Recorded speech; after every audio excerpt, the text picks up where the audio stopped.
Hi, everyone. Thank you so much for attending today's webinar, AI Meets AI, How Aerial Imagery Powers Artificial Intelligence. My name is Emily Reitz, and I am the Chief Technology Officer at the National States Geographic Information Council.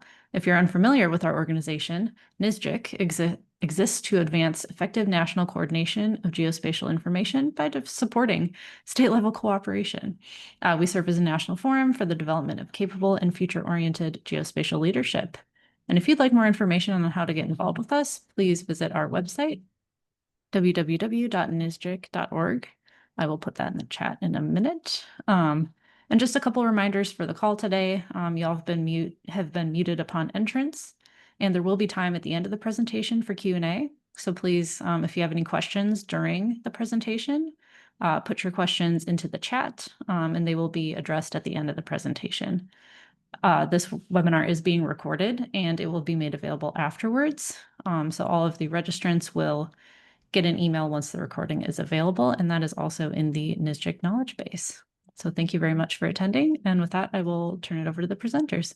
Okay, thanks a lot, Emily. Really appreciate the housekeeping. Thanks to everyone attending this call for taking time out to attend the session. We're really excited to dive into a lot of content here. Before we do, just want to introduce ourselves.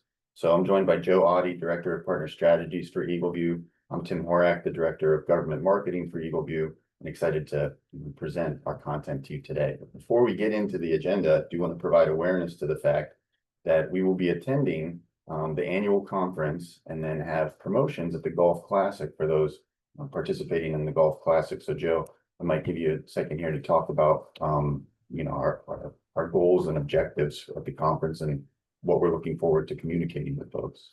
Yeah, absolutely. Myself and our partner manager, Brianna Zamoff, will be at the conference. We're both going to tag team the event. So she'll be there the first half of the week. I'll be there the second half of the week. So our goal is to just strike up conversations with both state-level customers, county-level customers, and also partners, and how Eagleview can be a valuable resource for you in achieving the things that you need to do. So we will be there. We'll be participating in the speed networking, and we'll be around the entire time between the two of us. So look forward to connecting with many of you there. Right on. And the roll call of states is something we're participating in. Correct. Yep. And then we're sponsoring a hole at the golf tournament. We don't know which hole, so it's a surprise. But if you see it out there and want to take a photo and send it to either of us, it'd be very much appreciated. And we had an opportunity to design the sign, and we wanted to lean into the fact that Eagleview's 1-inch imagery is actually so clear and crisp and pixel dense that you can see golf balls. This is a top golf target from Omaha, Nebraska. But as we tried to design that, it just got a little too complicated to convey that message on an 18 by 24 sign. So it's just our logo.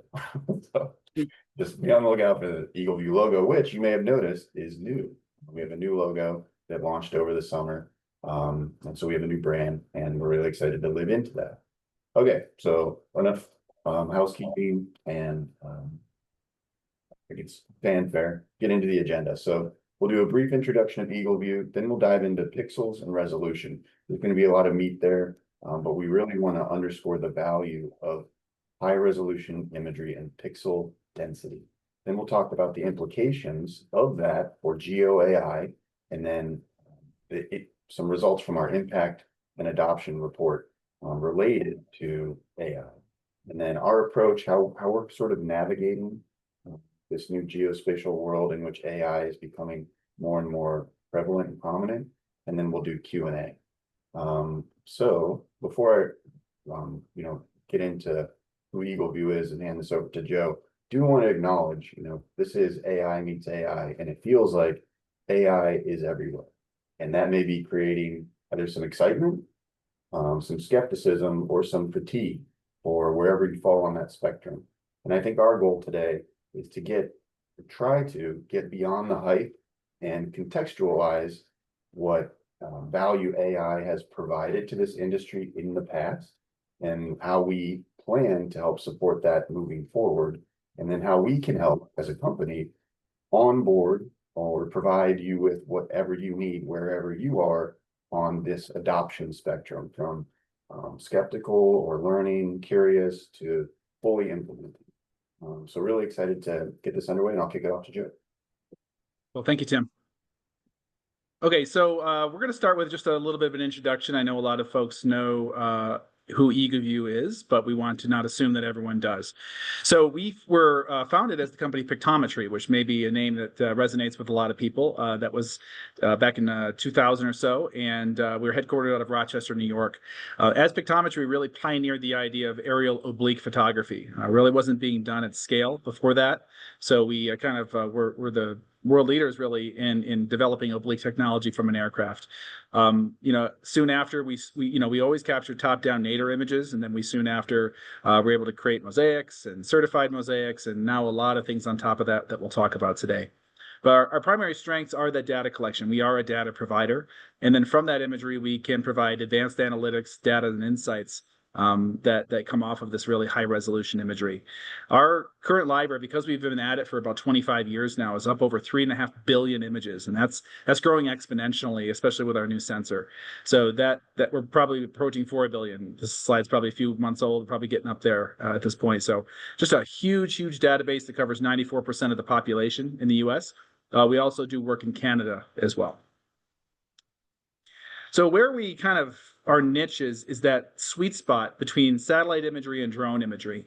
Eagleview by no means has any aspirations to be the only way to collect imagery. It just doesn't make sense in some scenarios. Oftentimes, satellite imagery, that's frequently updated, freely available, can serve the needs that GIS professionals have.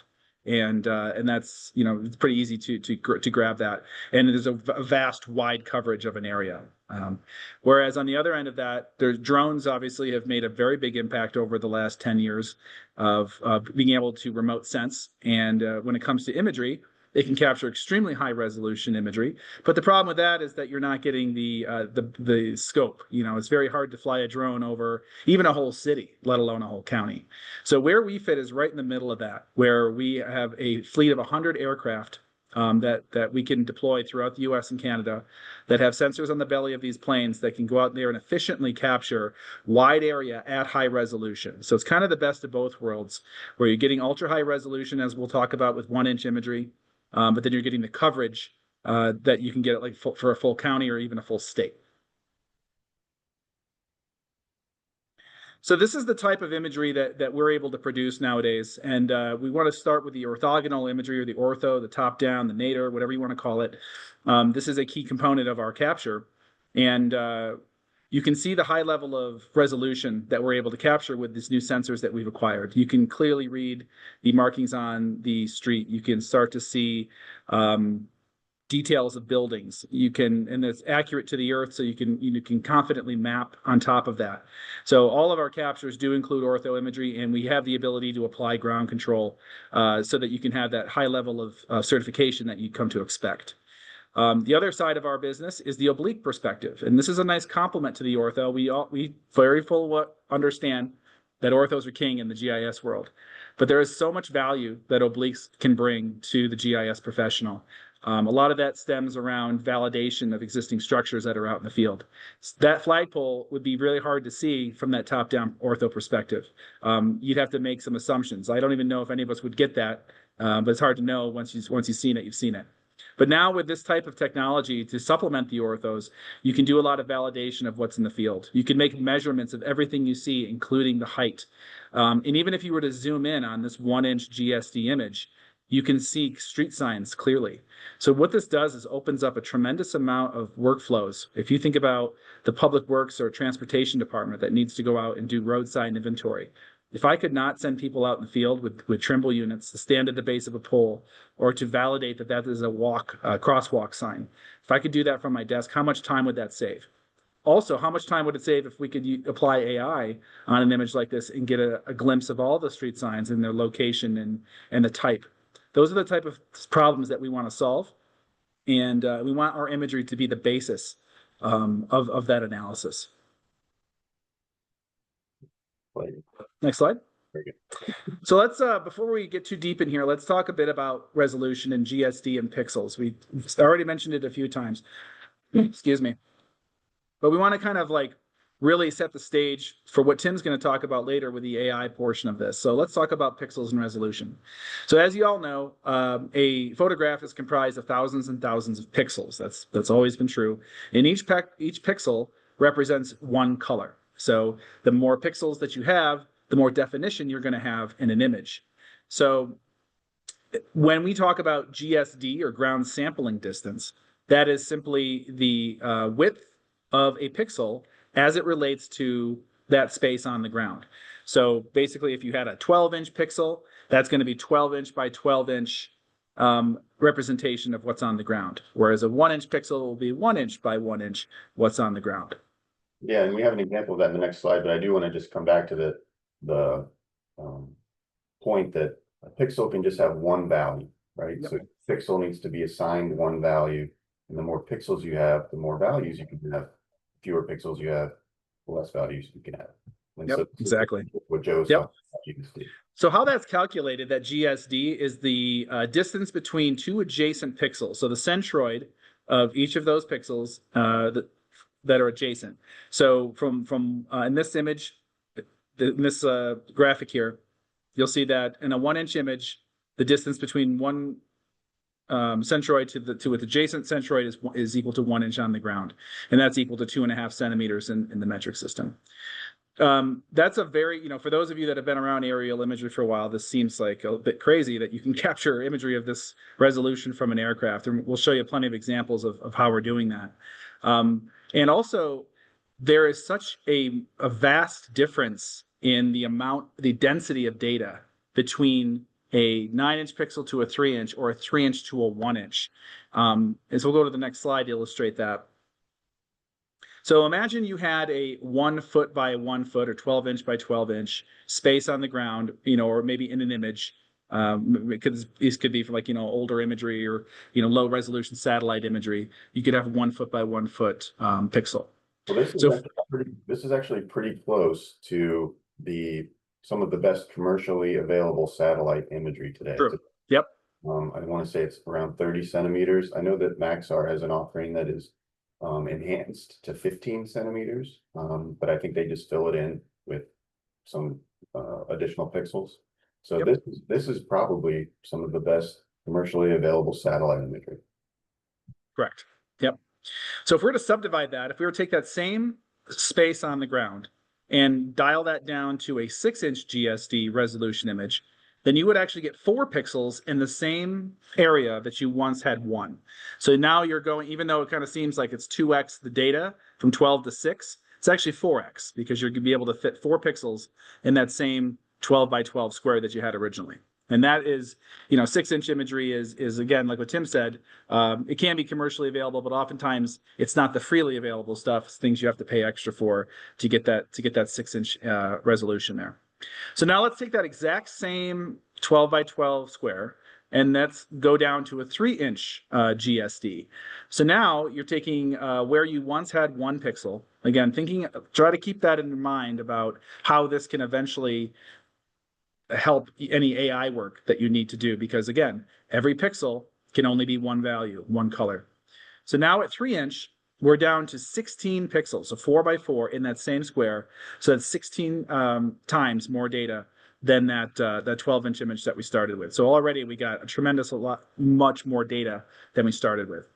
So where we are today at Eagleview, at scale, able to capture 1-inch GSD in that same exact square. Now we went from having 1 pixel. So imagine running AI on a 12-inch image and being able to only classify that space as one thing.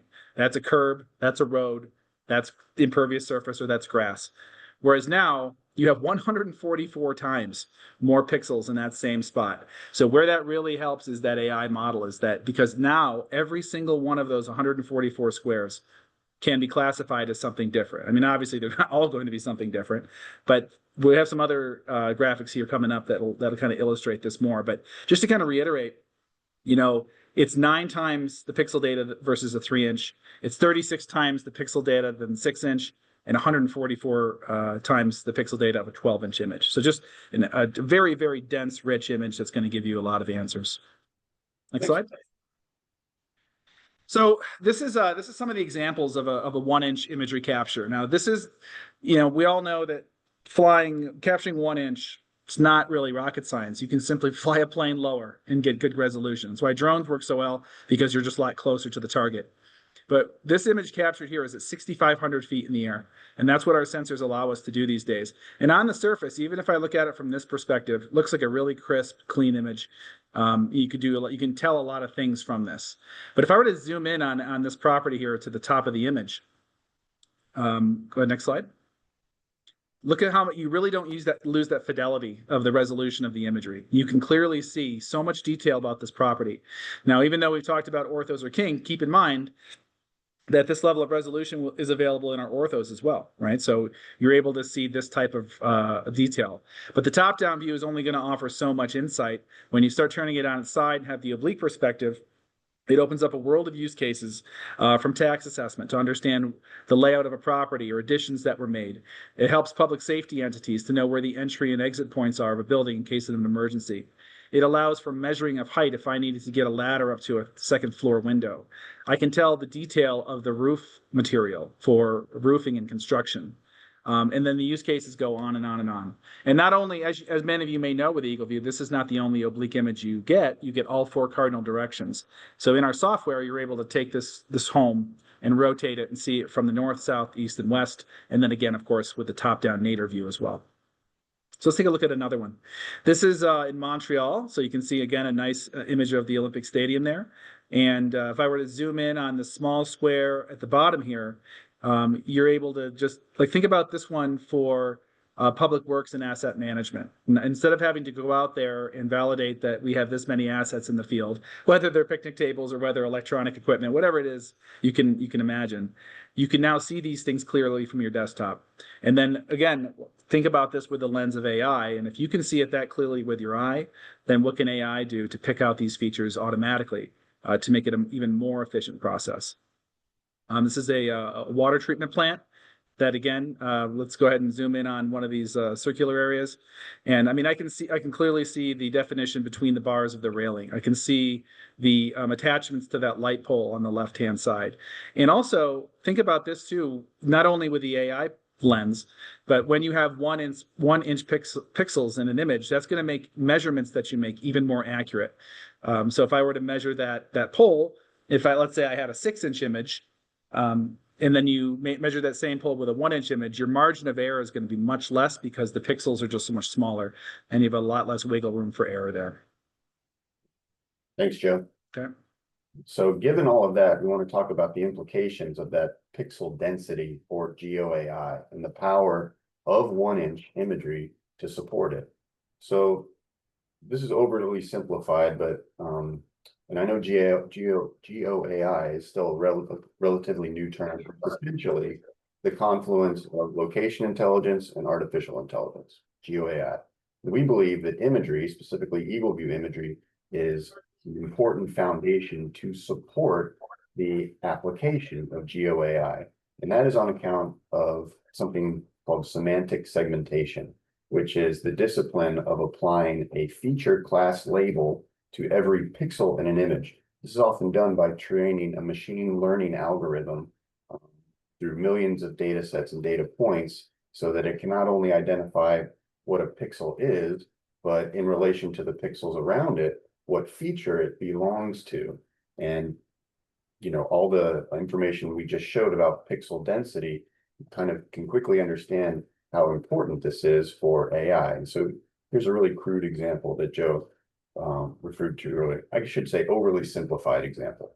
But if you can imagine a sort of 3 by 3 foot square on the ground. So this should say 3 by 3 inch square on the ground. If we were looking at this in 3-inch GSD imagery, we would have a portion of a road in it and a portion of a curve.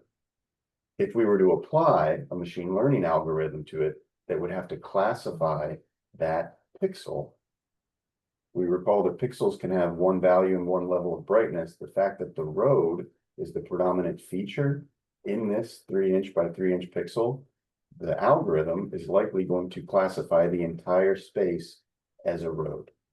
However, if we're looking at that same 3" by 3" square that contained portions of road and curb with 1" imagery, we would suddenly have 9 pixels with which to provide the machine learning algorithm to classify. And it could then correctly classify 6 of those pixels as road and 3 as curb. Now I know, like I said, I overly simplified this to make the point, but if you kind of extract and extrapolate this concept across a state and all of the all of the roads and infrastructure in a state, the level of accuracy that the model is putting out by using 1" imagery is so much greater than it otherwise would be using any other resolution imagery. And this is that underpinning of GeoAI I was talking about. I think this layer cake does a great job of illustrating this, where imagery, you have this foundational imagery layer, which is crucial because no matter what happens with the analysis layer and the application layer, we're always going to need a refreshed understanding of what's actually on the ground. And if we can get that in really high resolution, then the sky's the limit for what we can do in the other layers. And these other layers, so we have the imagery layer and then the analysis layer. The analysis layer would be extracting insights from the imagery. And we know that high pixel density supports really robust analysis.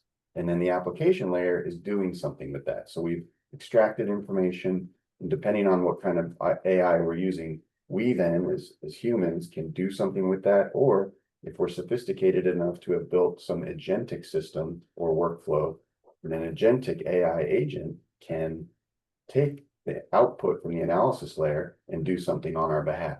So really exciting, but that's all dependent on the quality of the imagery layer. And this analysis layer and application layer, they're changing all the time. If you think about how many startups are likely being funded because they have some sort of AI offering. And just as I mentioned, the maybe expansion and proliferation of agentic AI, the analysis layer and application layer are going to be constantly evolving, but they will often rely on and require a really high resolution imagery layer over which to operate. So I know I'm kind of beating this to death here, but I don't feel like we can overstate the importance of that imagery layer to support everything we want to do with AI. So we're keeping an eye on this space, right? Because we feel like imagery is important in the value chain to support all of that. So we wanted to get some voice of customer feedback. So we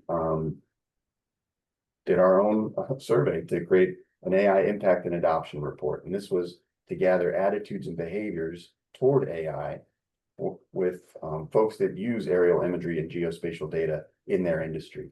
So quick overview of the methodology here. It was an online survey earlier this year to kind of get a grasp on the current state of adoption in aerial imagery and geospatial workflows. We had over 100 respondents from professionals across industries, so government represented, as well as construction, utilities, insurance, real estate. We wanted a sort of a broad sample. Respondents, this is kind of a top level overview that we'll go deeper into here in the next 4 bullets. Respondents were cautiously optimistic about the role of AI in their industry. We'll see more about that in a second. We cited lack of familiarity as the biggest barrier to adoption. Accuracy and trust were identified as top priorities for AI. And then most actually expected investment in AI solutions to increase. So as we go through these results, kind of think about where you are and where your organization might be versus where you want to go, and I guess gauge yourself against your peers, because these are your peers' responses. So let's start with that first thing, the first bullet that I referenced for top line results, cautiously optimistic. Here's that question, and here's how it broke down. So how do you feel about the role of AI in your industry? You can see cautiously optimistic, almost half of respondents. But on top of that, we have 23% that were actually very excited and that seem to agree with the sentiment that AI will revolutionize the way we work. On the other side of that, you have some folks that were neutral, concerned, and then other. What we got through some of the verbatims from those respondents, that there was real skepticism about AI, people calling it a bubble. But then on the other side, we heard that people had already fully integrated AI into their workflows and were very satisfied with it. So This isn't exactly a normal distribution here, but you can see that folks are at least interested in the potential, but it needs to be proven. So I think at the bottom here, I have this takeaway. We need evidence, not hype. And I think that's what we're trying to get our arms around here. What do people want? What are their expectations? Where are they now? So let me go to the next slide for the next question. What's the primary benefit your organization expects from AI? And remember, this is through the lens of aerial imagery and geospatial data. So the top result, and these are all pretty close, right? So there's a nice distribution here of what people expect. You can see it's a lot of benefits. We want improved accuracy, and that's a key theme that we came back to, or that we saw in results over and over. Faster decision-making with automated analysis, increased efficiency for field teams, and then cost reduction through process automation. So a lot of benefits hoping to be realized from AI, but again, it needs to be proven. You need to show me that this is more than just hype, and I need to see the evidence of these benefits before I fully embrace them and trust them with workflows. Next question, what's your biggest concern about using AI-powered aerial solutions and data in your industry? This is a select all that applies, so you can see the difference in percentages here. But accuracy, again, top result. People want to know that the data that they're getting, the output, is accurate. And if we go back again to the concept of pixel density, the accuracy of your AI-generated insights is going to be improved if you have more pixels that semantic segmentation can apply feature class identity to. So accuracy keeps coming up, and we feel like that's why imagery is so important to power the analysis and application. Transparency is also very important. How is this being created? And I think those build on each other, right? If I know how it's being created, I can trust the accuracy a little bit more. So many, you can see the takeaway, still evaluating this and trying to determine where oversight is needed versus totally handing over a workflow to some automated analysis and trusting those results. Another question was, how familiar is your organization with AI and machine learning for aerial intelligence? This was a select one. You can see I have sort of boxed here at the bottom, somewhat familiar and very familiar at 35% in total, but most either not very familiar or not familiar at all. So we feel like most organizations are still in a learning phase. What's interesting about that is, I think over the last 12 to 18 months, AI has really entered the public consciousness in a way that it hadn't before, maybe went over a tipping point.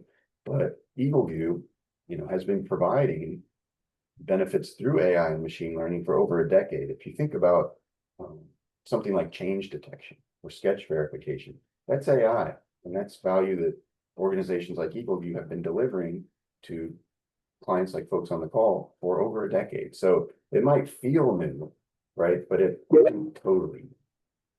And so folks who may be identifying as not familiar or not very familiar, they may be using AI unknowingly or have been benefiting from AI unknowingly and maybe just not perceiving it as AI. So there's probably some education here that we need to, as an industry, do to help people understand the use cases and the benefits. And then what's the biggest challenge preventing your organization from adopting AI solutions? Lack of internal expertise or AI knowledge, and then cost. So those are two big barriers, and I think that's where organizations like Eagleview have an opportunity to help onboard folks or maybe clear up some of the uncertainty related to lack of internal expertise or AI knowledge, or just make it easier to adopt or onboard to these solutions. And I don't think I only have a few more here. I think this might be the last one. How likely is your organization to increase investment in AI-powered solutions in the next 12 months? You can see down here, the somewhat likely and likely folks are at 44%.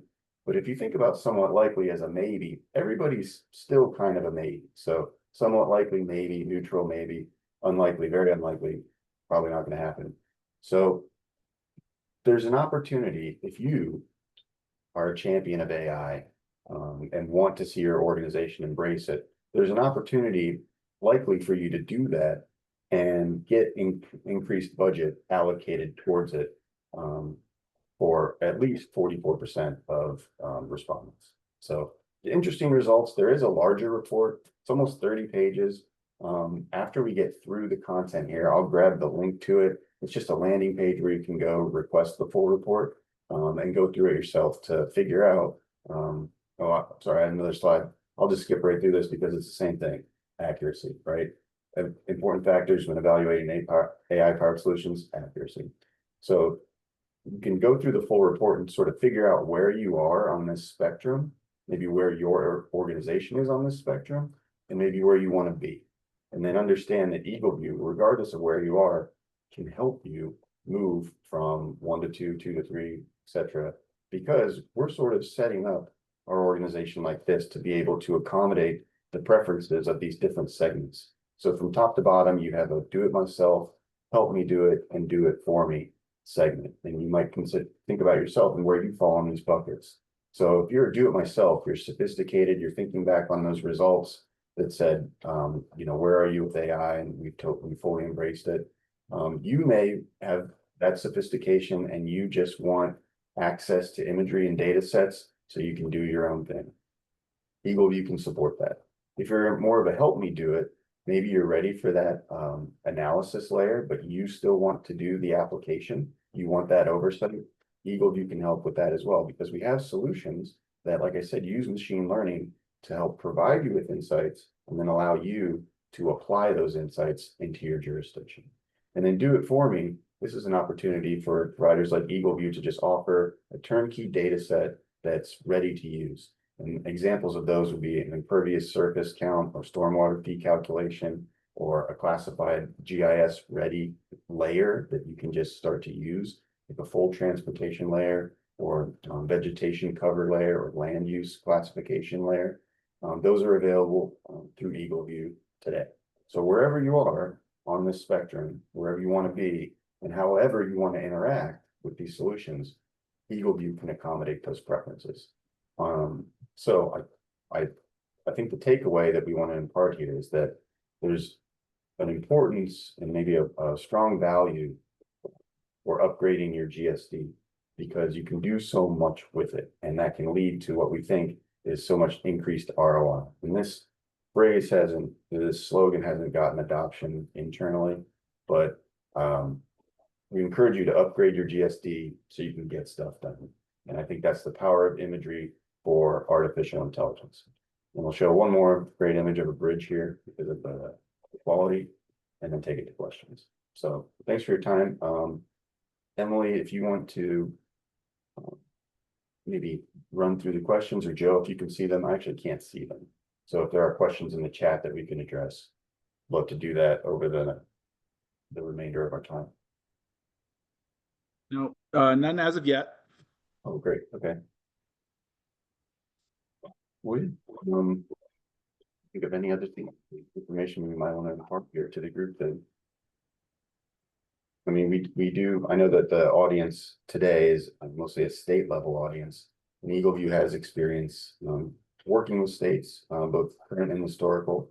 Joe, I don't know if you want to provide insight into some of those relationships. Yeah, those are the types of conversations we hope to have at the NSGIC conference coming up next week. As all of you know, especially anybody in like a GIO position or the like, there's really not a one size fits all or one solution for every state. Everyone's got different challenges and different budgets and different needs. So one thing we are priding ourselves on is our flexibility. We're trying to work with states to first of all, understand where the pain points are. Like from your current, data acquisition for aerial imagery, what are your challenges? What are your needs, and what are the things that are not fulfilled?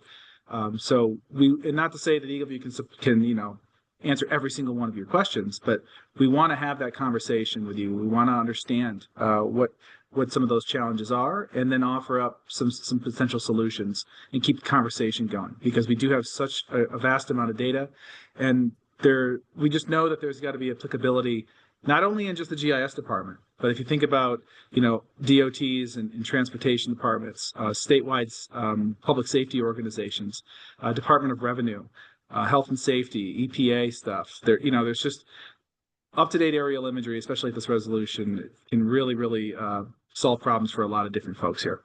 So the floodgates opened, and we have a bunch of questions here that have come in. Good, that's great. Okay. Start with the first one here. Is Eagleview providing tools to develop our own AI models, or would we need to use our own separate tools to do that?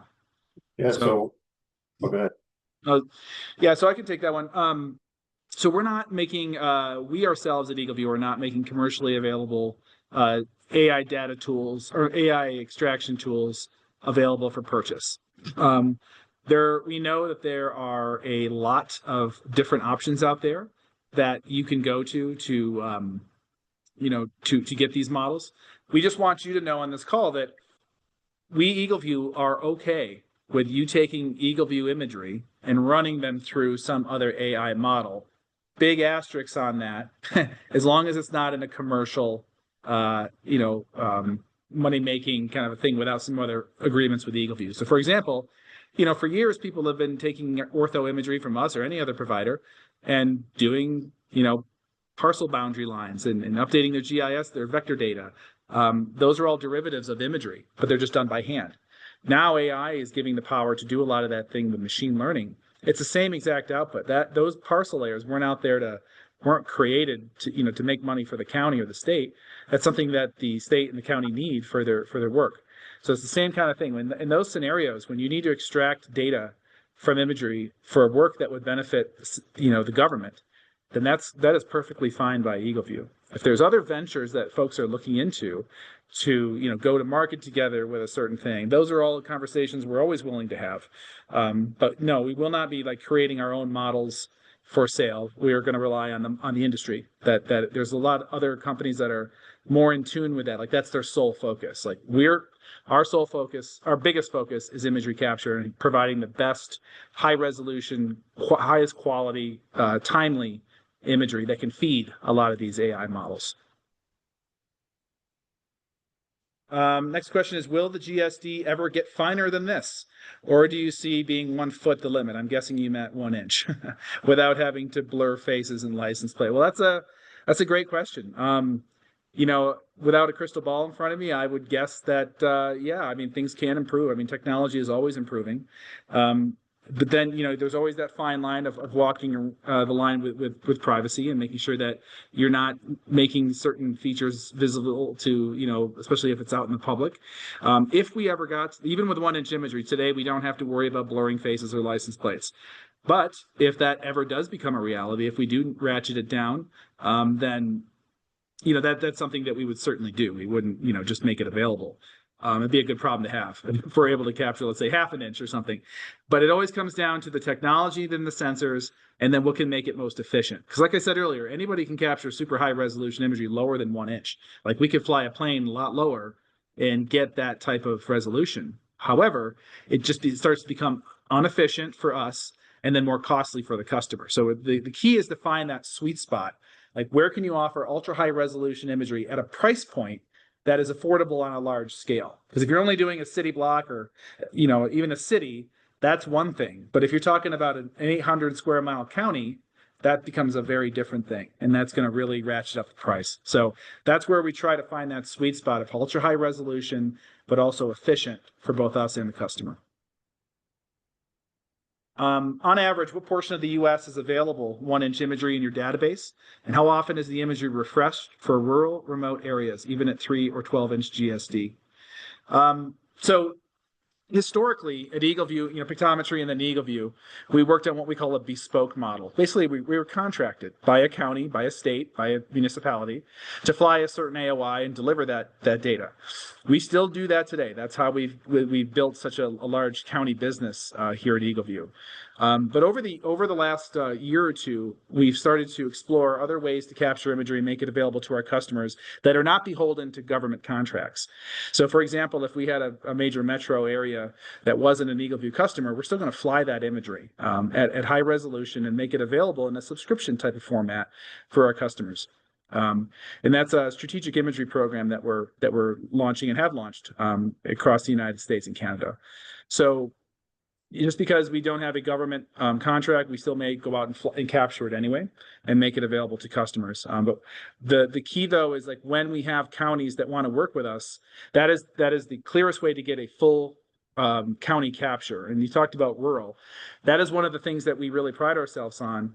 is the volume of rural customers we have. We are not out there just flying metro areas and that's it. With 1,700 counties under our belt as active Eagleview customers, we have so many rural counties that rely on us because, especially in the rural counties, the staffing is low. You may only have a couple mapping folks or a couple assessors or a couple public works folks that have to cover hundreds of square miles. And having imagery of even 3-inch or 6-inch, it really is a game changer in their daily workflow. So yeah, we're continually doing bespoke model capture where we're working directly with counties and doing full county capture for mapping, and then we're also starting to supplement that with some additional capture in high profile areas. And I'll speak real quick to frequency. On the bespoke model capture, that's all based on contract. If whatever county USA and I sign up for one flight every 2 years, that's what we're going to execute. But we're seeing that start to diminish where they want captures more frequently because of all the change that's occurring in their county. So maybe they want multiple flights in a year, or maybe one flight every year. And that kind of speaks to our flexibility, is that we'll work with customers to really fit their budget and their need. Like, what do you need and what can you afford? And we'll work with them to kind of craft a package that works. For other metro areas in our strategic program, we're going to commit to flying those every year, and in some cases multiple times in the same year. So it's kind of a hybrid approach that we're taking here, and trying to get the best of all worlds. Yeah, and then the amount of coverage that we have at 1 inch is growing every year as more customers adopt that. So it's we're not saying that we have 94% coverage of the United States at 1 inch GSD, but that is year over year. Right. Next question is, you mentioned being able to measure a flagpole. Can you briefly demonstrate that? We don't have we didn't plan a live demo of this, but it is very simple. So on an oblique image, we have a series of analytic tools in our menu, and even our APIs that we fit into third-party structures. We'll maybe be able to do this for you here. Maybe we'll get a surprise demo. Go back to the top of so you could get our email addresses, and if you want to email us to set up a demo. Okay, there we go. Okay, he's bold. So yeah, it's real simple actually. You just activate our height tool, and you're clicking on the base of a structure, so wherever that is. And by the way, all of our imagery, every pixel has elevation data baked into it, so it knows the height of the ground at that particular pixel. And then there are proprietary algorithms that have been created, and these are some of the things that we have patents on for many years. To click on the base of a pole and draw the line up, and then finish your click at the top of the pole, and you're going to get a height measurement based on that. And what's really kind of crazy, but think about from a mathematics standpoint, is like you can measure something on the foreground of an image, which is actually closer to the camera. Think about an oblique perspective. The things in the foreground are closer to the camera, so that's going to have a different mathematics of how you determine height, versus a flagpole that's way in the background of an image. That's even that line's going to be smaller, but it's still going to make an accurate measurement. And that goes into the genius of some of these algorithms that were created 20 years ago that still have patents and still work perfectly. So it's just really speaks to the brains behind pictometry when they really started this company. But yeah, it's a very easy application, easy thing to do, and we have lots of training videos on all that stuff too to make available. I missed a bit of the first webinar. Can you create building footprint shapefiles? And can you classify buildings, i.e. trailers, as residential and industrial? So the first part, yes, we do. We have been creating building outlines for a long time. That's actually part of our change detection product, where we compare building outlines of 2 different years of imagery and then give an output of here are the ones that have changed, here are the ones that are new. Historically, that was all done manually, which is why we have great building outline accuracy. As we as a company start to move more with AI, now we're having more AI generated building outlines that we can provide to our customers. So yeah, now as far as classifying them as residential and industrial, I'm not quite sure if we stand there just yet. I know that we do a lot of merging with existing data. So if a county has a parcel file, and then we can tag those building outlines with a parcel ID number or some other unique identifier, and then that can kind of go into the existing data that they have that marks a parcel as residential, ag, commercial, whatever. But that's something that, like, definitely shoot one of us an email. And I'm not going to pretend to know every answer of all questions. So it's something we can certainly look into for you and be happy to get you an answer on that. And I know it's not building outlines, but I thought at one point, in our 3D models, that you could actually turn on turn on a layer that would show the type of building, and how it was zoned. So it is likely possible, to Joe's point, just to shoot us an email and we'll get with our product to give you a definitive response. All right, this next question I was waiting for. I was waiting for someone to bring up accuracy. So this is a long question, so please bear with me here. Increased pixel density of 1 inch from ultra high res imagery is great for viewing and detail, but your COTS product only provides users with relative horizontal accuracy. Increased pixels and density does not translate into absolute horizontal accuracy. It seems that a detailed AI feature extraction without a known certified accuracy of these features is problematic. Is your custom certified TrueTouch product required to solve this problem and validate ortho imagery to FGDC, NSSDA, and ASPRS standards? So, long-winded questions say, how can we trust the accuracy of a high-resolution image? So, backing up a little bit, we have been able to provide 3-inch certified orthomosaics for years now, and meets all the ASPRS standards, and comes in around 15 centimeters RMSE for horizontal accuracy. Over the last couple of years, because this new platform that has the ability to capture 1 inch, we have been undergoing multi-year process to validate and certify our orthos that come off that platform. As you can imagine, it's a long process, because you go from, even at 3 inch, that's a lot of pixels versus a 6 or a 12. So you have a lot more seam lines and building lean and color balancing to accomplish. So now imagine taking a 3-inch image and doing all that work, and then going 9 to 10 times more data from a 3-inch to a 1, and then having to do those same type of things. The footprints of a 1-inch image are incredibly small, and having to stitch together multiple images. But we have been hard at work at all of those things. We can say today that with confidence, and we have a white paper that we just published that is available, that's going to state all of these things. And again, I'm not a photogrammetrist, I'm not a surveyor, so I'm not going to get too in the weeds with this. But some of the initial testing done by our certified surveyors that are on our team are showing that our 1-inch resolution imagery has a horizontal accuracy of 15 centimeter RMSE on average without the use of ground control. So it's pretty, so we're basically getting the same horizontal accuracy on the 1-inch image minus ground control as we were with 3-inch imagery using ground control. But as you guys know, with horizontal, with the ASPRS standards, horizontal accuracy is not everything. That's why you reference TrueTouch and all those. So for those not aware, TrueTouch is our corrections, right? All of the, if there's a road that has a cut line through it, if a bridge is misaligned, things of that nature. That is work that's ongoing right now. So we have a clear path to getting that done. We're not saying today at all that we meet all of those standards, but there is a tremendous effort and a lot of resources being put forth to do that. A lot of this is new. Like, nobody is really doing 1-inch imagery at scale, so it's not like we have a playbook to just to reference to say how do you do this with this level of imagery. A lot of these things are really being done, uniquely and proprietarily here. So we have all confidence that we're going to be able to meet all ASPRS standards for 1-inch ortho imagery. We have the accuracy. The accuracy is there now. So we have published papers to prove it.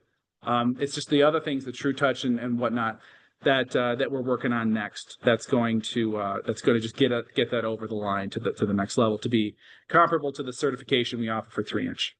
Hopefully that answers your question. Yeah, great explanation, Joe. And if you'd like a copy of that, please send us an email. Joe will also have copies of a slimmed down version of that statement at the annual conference. So if you're at the annual conference and you can find Joe and Brianna, they will have a copy that you can pick up physically. I think we just got that done this week. So I think it's just under the wire for next week's conference in this webinar. So are you using oblique imagery to generate feature class extraction, or is it performed on the ortho imagery? Here today at Eagleview, we're only on the ortho image. but it obviously makes sense to do it on oblique. So that's a whole different animal. Obviously with mosaic, with orthos, we're taking all the nadir images and stitching them together in one giant mosaic. So you have a large area that you can perform analysis on. Whereas obliques are different. They're kind of single frames. Now we have the ability to mosaic obliques, but they're on a kind of a smaller scale. So that's work that's ongoing at Eagleview. It's not something that we have today as a commercial offering, but we see a lot of potential there. And obviously with 1-inch imagery and oblique perspective, things like road sign inventory and heights of whatever, heights of structures, heights of poles, heights of trees. There's a lot of potential there in that world. So it's certainly something we're working on right now, but nothing that's commercially available. Oh, and we just got Steve. Thank you, Steve. Posted the 2023 ASPRS standards in the chat. So if you're curious about that, and then if you want to kind of compare that link to the white paper that we just provided, you're welcome to do that. Again, we can provide it to you upon request, or if you happen to run into Brianna or I at the conference next week, we'd be happy to give you a copy. And there's like a 18-page version and a 4-page version and a 1-page. We're going to just bring the 1-page. And then if you need the full report, we'll be happy to email it to you. Yep, you're welcome, Phil. And getting back to trust and accuracy, the report is generated by our professional practices group. Yep. These are licensed surveyors and professional engineers and certified photogrammetrists who are testing our imagery so that we can confidently sign off on the accuracy and then promote it as being authoritative, the statement in the report. So getting back to trust and accuracy, which we saw in the report that we commissioned ourselves, right? That we know that's important. And so the accuracy statement is equally as important to follow through on what we know matters to folks. Yep. That seems to be the last of the questions in the chat. Okay. So. Well, great. Thanks so much for the engagement. I really appreciate everyone's time. As we mentioned, look for Joe and Brianna at the annual conference.